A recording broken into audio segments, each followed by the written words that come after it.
They say every life-changing moment comes with a choice. But what if that choice was between betraying someone who trusts you or risking everything to protect them?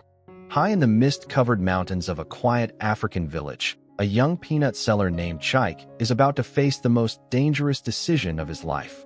One hot afternoon, he's approached by a stranger with an offer too tempting for a boy who has known nothing but hunger: a bag of cash in exchange for pushing an old woman down a steep mountain path. They say she's lost her memory, doesn't even know where she is. Easy money, right? But here's the twist. That old woman, Evelyn, isn't quite as helpless as she seems. And Chike? He's about to find out that this so-called job is a trap, one that could destroy an innocent life and his own soul forever. What follows is a journey of trust, betrayal, and a truth so shocking it could tear apart the entire village. This isn't just a story about greed, it's a story about second chances and how the smallest act of courage can change everything. The sun was already high when Chike's bare feet kicked up the dust on the narrow path leading into the village square. The air smelled of roasted corn and fried plantains from the market stalls, but his small tray held only a few bags of roasted peanuts. Each sale meant a little food for the night, but today, something about the air felt different. As he called out to passers-by, a tall man in a dark green tunic and leather sandals stopped in front of him. His eyes were sharp, scanning Chike from head to toe. He smiled, but it wasn't the kind of smile that reached the eyes. Leaning closer, the man spoke in a low voice, asking if Chike wanted to make more money in one afternoon than he could in a month. Chike hesitated. He had heard offers like this before, and they never ended well. But the man's words were coated in temptation. All he had to do, the man explained, was guide an old woman, confused, frail, unable to remember her own name, down a mountain trail. Push her hard enough so she would fall. No one would question it, he promised. No one cared about her. The man's hand slipped into his pocket and pulled out a wad of bills, the sight of which made Chike's throat tighten. His stomach growled, reminding him he hadn't eaten since dawn. The man pressed the money into his palm, the paper warm from his hand.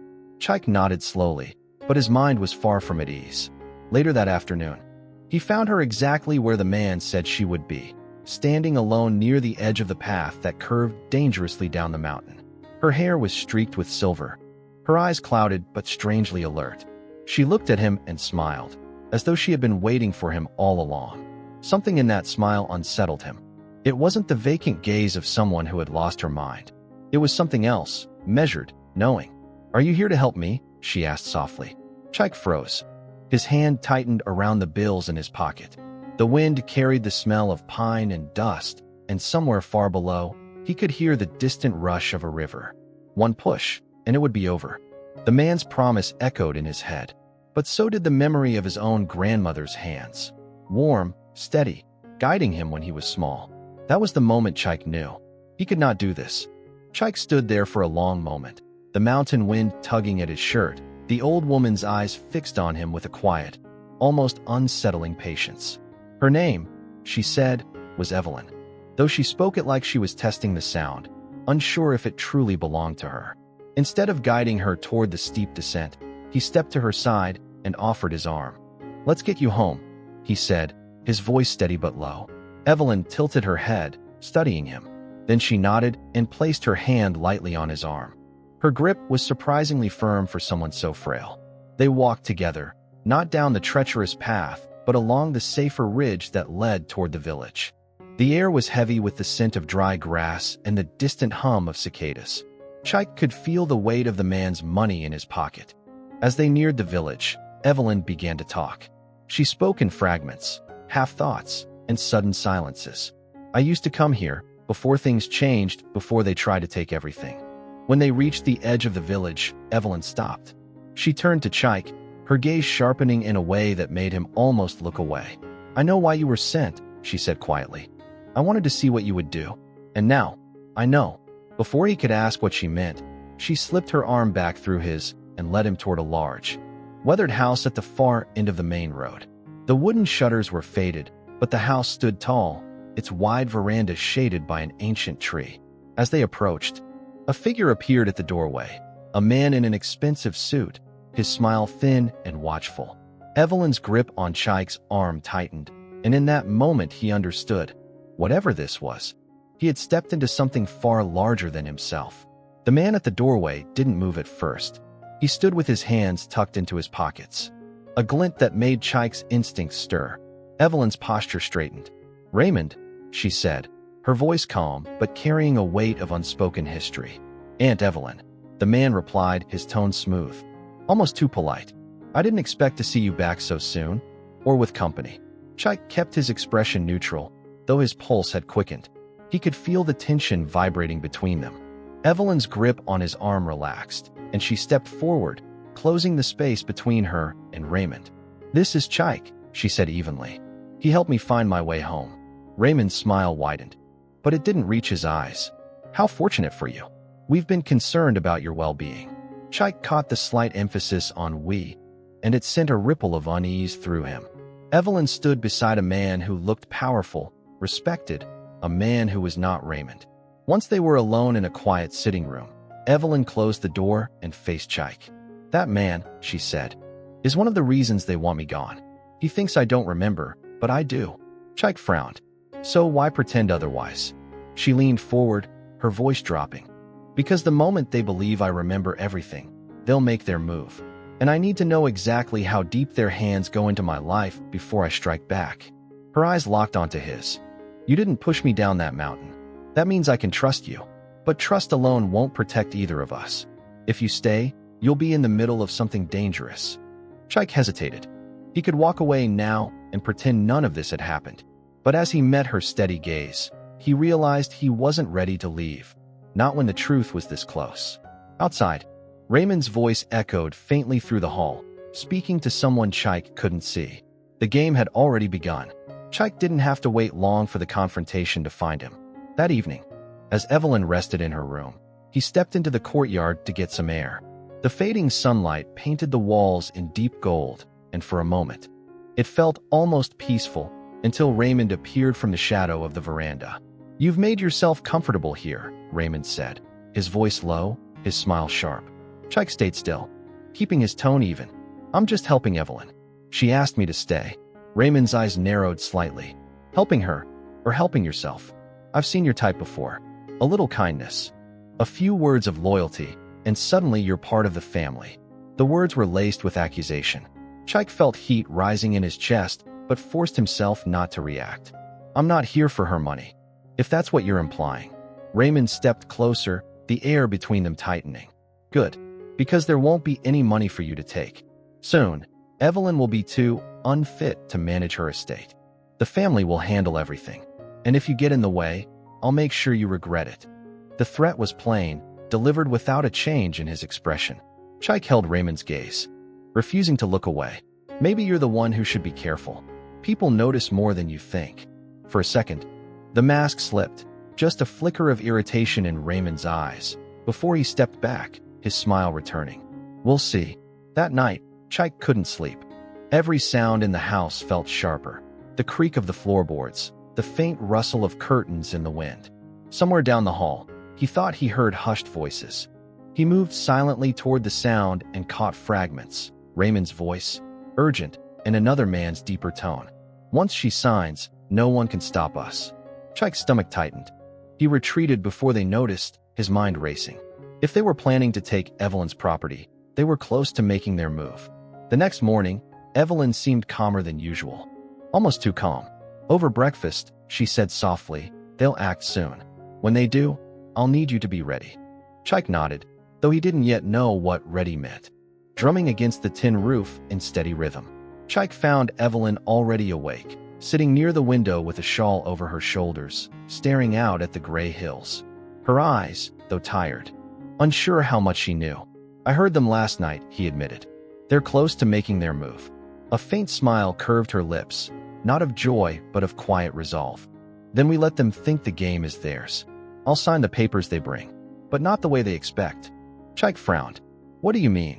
"I still have friends," she said, her voice low and deliberate. "People who owe me favors. The notary they bring will be mine. The papers will look the same, but the terms will cut them off entirely. When they sign as witnesses, they'll be sealing their own defeat." Chike stared at her, a mix of admiration and concern building in his chest. "That's dangerous." If they suspect, they won't, she interrupted firmly. It's time I let someone else handle the estate. My memory isn't what it used to be. Raymond's eyes lit up, though he tried to hide it. Of course, Andy. I only want what's best for you. Bring the papers, she murmured. Let's make it official. Raymond left almost too quickly, his eagerness spilling into every step. Chike exchanged a glance with Evelyn. Her hand rested on the arm of the chair, fingers steady, grip strong. This was no act of surrender. This was a hunter waiting for the prey to step into the snare. Outside, the rain eased, leaving the air thick and still. In that heavy silence, Chike knew the next hours could change everything, not just for Evelyn, but for himself. And if the plan worked, the people who thought they held all the power were about to learn what it meant to be outplayed. The air in the sitting room felt heavier than before, thick with an unspoken tension. Chike sat quietly near the far wall, pretending to polish his worn sandals while his eyes never left the doorway. Evelyn remained in her chair, her shawl draped loosely over her shoulders. Her posture slightly slouched, as if the weight of the years had truly caught up to her. Footsteps echoed down the corridor, measured, deliberate. Raymond reappeared, a leather folder in hand, followed by a man in a gray suit carrying a briefcase. Raymond's smile was warm, but his eyes were sharp with hunger. Auntie, he began smoothly. This is Mr. Adewale, a respected notary. He'll make sure everything is legal and in order. Evelyn tilted her head slightly, eyes soft, almost vacant. Of course, dear. I trust you. Chike's jaw tightened. He recognized Mr. Adewale instantly, the same man Evelyn had mentioned, her ally in disguise. The notary gave the slightest nod to Chike, a signal so subtle Raymond never noticed. Raymond pulled out the papers with care, placing them on the table in front of Evelyn. These will transfer the estate into safer hands, mine, so you don't have to worry about anything. You'll still have your room here and everything you need. Evelyn's fingers trembled as she reached for the pen, the picture of frailty. I'm grateful, my boy. I wouldn't know what to do without you. The notary began reading the terms aloud, his voice steady. Raymond leaned back, already certain of his victory. But every clause was Evelyn's design. Hidden protections, airtight provisions, and a final condition that would leave him locked out of control the moment he signed as a witness. Chike watched Raymond's face, searching for any sign of suspicion, but there was none. Evelyn signed slowly, then handed the pen to Raymond. Just sign here to confirm as witness, nephew, she said with a gentle smile. Raymond didn't hesitate. His signature flowed across the page, sealing his own trap without even knowing it. When the last stroke of the pen was done, Evelyn's posture changed. She straightened, her eyes no longer dull but sharp and unyielding. Thank you, Raymond, she said, her tone suddenly clear and strong. You've just secured my estate for the rest of my life and ensured you will never touch a coin of it without my consent. The color drained from his face as the realization hit. Chike could almost hear the gears grinding in his mind. Evelyn had turned the hunter into the prey, and now the real storm was about to begin. For a long, tense moment, Raymond stood frozen. His hand still clutched the pen, but the confident smirk he wore moments ago had vanished, replaced by a strained tightness in his jaw. The silence between them was deafening, broken only by the faint ticking of the clock on the wall. You think this is a game, Auntie? Raymond finally spoke, his voice low but trembling with anger. You've let some street boy, he shot a glare at Chike, manipulate you against your own blood. Evelyn didn't flinch. Her gaze was steady, her tone calm, but carrying a quiet authority that made Raymond's words feel small. What I've done is protect my legacy from greed. Blood alone does not guarantee loyalty. Raymond's fists tightened. You'll regret this. I have ways. Enough. Evelyn cut him off sharply. For the first time, her voice rose, commanding the room. Every paper signed today is legal and final. Even if you try to contest it, the law will not be on your side. Chike shifted in his seat, still silent, but his presence was a steady weight in the room. He had expected Raymond to lash out, but the raw fury in the man's eyes told him this was far from over. Raymond stepped closer, leaning over Evelyn as if trying to reclaim his dominance. You've underestimated me. You think this little performance scares me? You don't know what I'm capable of. Evelyn met his glare without a hint of fear. And you don't know what I'm willing to do to protect those I trust. She turned her head slightly toward Chike, and for the first time, her voice softened.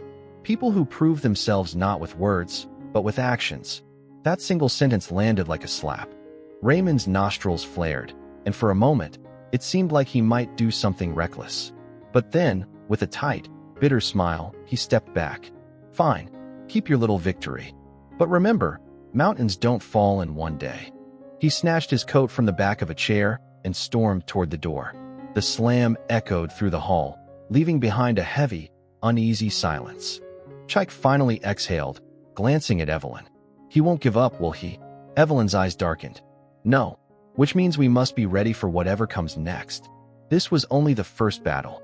Outside, the chatter of neighbors, the smell of cooking fires, and the distant sound of market vendors filled the air.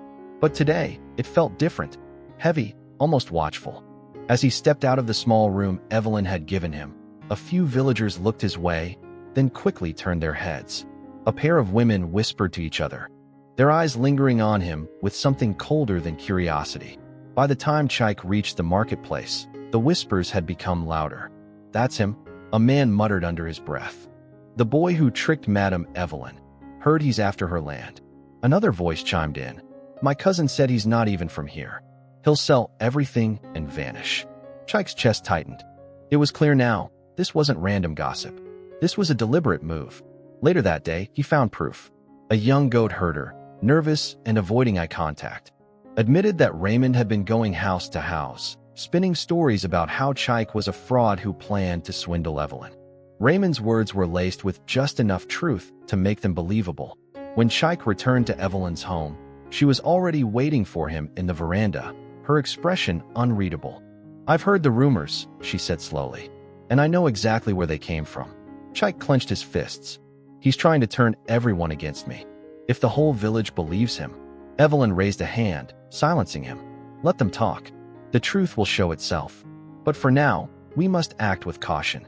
If you react with anger, you give him power. Instead, we will let him think his lies are working while we gather proof of his real intentions. Chike hesitated, then nodded. Deep inside, though, a fire was growing. He had lived most of his life with his head down, avoiding conflict. But this time, it was different. This wasn't just about him. It was about the woman who had trusted him when she had every reason not to. That night, as the rain began to fall, Chike sat by the small lamp in his room, staring at a blank sheet of paper. He began to write, not a letter, but a plan. Every step Raymond had taken, every person he had spoken to, every lie he had spread, Chike would uncover them all. Outside, the wind howled through the trees. Inside, Chike's resolve hardened. The storm wasn't coming anymore. It was here, and he was ready to face it. The rain had barely stopped when Chike decided he could not wait any longer. The rumors were spreading too fast, and if Raymond gained even a little more ground, the damage would be irreversible. Evelyn's calm advice still echoed in his mind, but this was no time to sit idle. That evening, while the village was settling in for the night, Chike moved quietly along the narrow dirt path toward the old meeting hall on the edge of the market square. He had overheard one of Raymond's friends mention a late discussion there, and his instincts told him this was more than a casual talk. Through the half-open shutters, Chike saw the flicker of a single lantern. Inside, Raymond sat across from a man Chike recognized instantly. Chief Okoro, one of the most influential elders in the area. The two leaned in close, their voices low but sharp. You have to make her sign soon, Raymond said, his tone urgent. Once the deed is in my hands, I'll make sure you get your share. The chief's deep voice replied, she's stubborn. And now that boy is always around, watching her. He could ruin everything. Raymond smirked, his expression dripping with contempt. Leave him to me. The village already doubts him. Soon, she will too. Chike's pulse pounded in his ears. He leaned in a little more, straining to catch every word. But just as he did, the wooden shutter creaked. The sound was small, but enough for Raymond to pause mid-sentence. His eyes darted toward the window. Chike ducked low and slipped into the shadows, moving quickly down the side of the building. His heart hammered, but he kept his breath steady. If they saw him, it would all be over. Back at Evelyn's home, Chike found her still awake, reading by lamplight. He told her everything, every word, every look, every threat. Evelyn listened without interrupting, her expression growing more severe by the minute. Finally, she spoke. "This changes everything. We cannot just defend ourselves anymore. We have to strike first, before they make their move." For the first time since he had arrived in the village, Chike saw a spark of steel in Evelyn's eyes. She wasn't just the kind, fragile woman people thought she was. She was a fighter. As the lantern light flickered between them, an unspoken pact formed. Whatever came next, they would face it together. And this time, they wouldn't just survive. They would win. The next morning, the air in the village carried a strange weight, as if the earth itself sensed what was coming. Chike woke early, his mind already racing with the plan he and Evelyn had discussed deep into the night. If they were going to stop Raymond, they couldn't just defend. They had to make him expose himself in a way no one could deny. Evelyn sat at the table, her hands wrapped around a steaming cup of tea, her gaze steady. "Today," she said, "we invite them all. The elders, the traitors, even Raymond. We tell them it's to announce a change in my will." Chike understood immediately. It was dangerous, but brilliant. The rumor of a new will would lure Raymond in like a moth to flame. By midday, word had already spread through the market. People gathered in small clusters, her silver-streaked hair tied neatly under a patterned scarf. Chike stood slightly behind her, his posture calm but alert. Raymond arrived late, striding in with the confident smirk of someone convinced he was about to win. "I hear there's to be an announcement," he said loudly, glancing around at the gathered villagers as if they were his audience. Evelyn smiled faintly. "Yes, Raymond. Tonight, I will tell everyone who will inherit my land and home." She paused, letting the murmurs ripple through the crowd. "But before I do, I want to share something. A small story about trust and betrayal." As she spoke, Chike carefully stepped forward with a folded piece of paper in his hands. "This," he said, holding it up, "is what Raymond asked the chief to make me deliver, a deed to Evelyn's property." With her signature forged, gasps rose from the villagers. Raymond's eyes narrowed, his smirk faltering. "Lies," he snapped. "You can't prove." Before he could finish, Chief Okoro, who had been quietly standing at the edge of the gathering, stepped forward, his face grim. "I was there. He offered me a share if I helped him take what wasn't his." The courtyard fell silent. All eyes were on Raymond now, the mask slipping from his face as the truth settled in. His confidence crumbled into a desperate glare. Evelyn's voice, calm but unshakable, broke the silence. "In this village, we value honor over greed. And now, everyone knows where you stand." The trap had been sprung, and Raymond had walked straight into it. The crowd's shock had barely settled when Raymond's voice cut through the tense air, sharp and defiant. "This is nothing but a performance. You've all been tricked by a boy who sells peanuts and an old woman who's lost her mind." His words dripped with contempt, but his eyes betrayed a flicker of panic. Evelyn stood unmoving, her calm presence only making his outburst look weaker. Chike, however, felt his pulse quicken. He knew Raymond wouldn't go down quietly, and he was right. With a sudden motion, Raymond lunged forward, snatching the forged deed from Chike's hands. Gasps rippled through the villagers as he waved the paper above his head. "This is mine. Her land, her house, it all belongs to me." His voice cracked, the desperation breaking through the arrogance. Chief Okoro stepped forward, his deep voice commanding attention. "Raymond, the more you speak, the deeper you dig your own grave." He pointed at Chike, his finger trembling. "You think this boy cares about Evelyn? He's after the same thing I am." A murmur spread through the crowd. Doubt, confusion. The perfect breeding ground for chaos. Chike's jaw tightened. He had to stop this before the moment slipped away.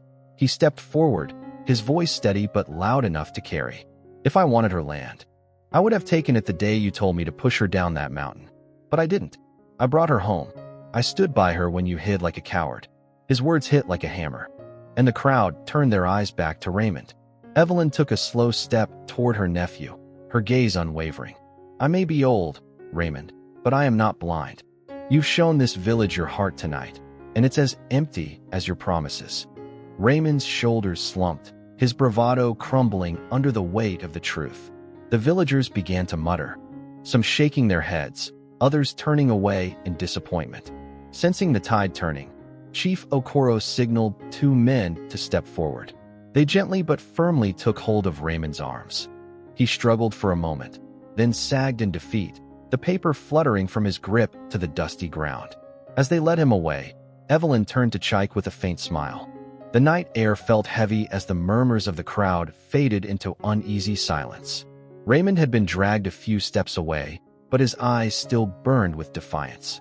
Chike watched him closely. Something in that stare told him the man wasn't finished. And then it happened. With a sudden, violent twist, Raymond tore free from the men holding him.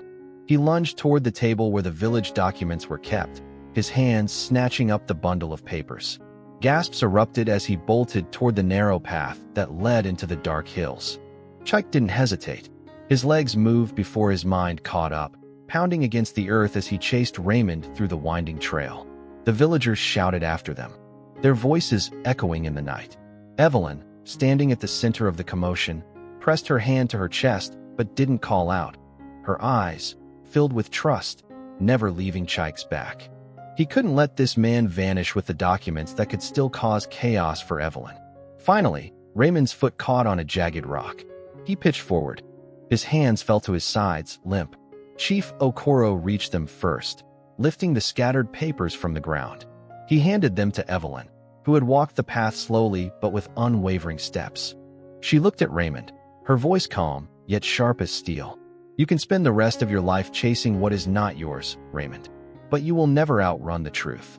The crowd stood in silence, the weight of her words settling over them. Raymond hung his head, the fight gone from his eyes. Chike stepped back, letting the elders take him away. As they returned to the village, Evelyn's hand brushed Chike's arm in quiet gratitude. But deep inside, Chike couldn't shake the feeling. Raymond's surrender might not be the final chapter in this story. The village had returned to an uneasy quiet. Torches flickered in the night breeze as the elders led Raymond away, his wrists bound with coarse rope. People whispered, exchanging relieved glances, thinking the storm had passed. But Chike's instincts told him otherwise. There was something too neat, too easy, about Raymond's sudden surrender. As they reached Evelyn's home, Chike noticed a figure standing in the shadows near the far gate, a tall man in a fine, dark agbada embroidered with gold threads, his face partly hidden under a broad-brimmed hat. The man didn't move, just watched, his presence like a shadow cast over the celebration.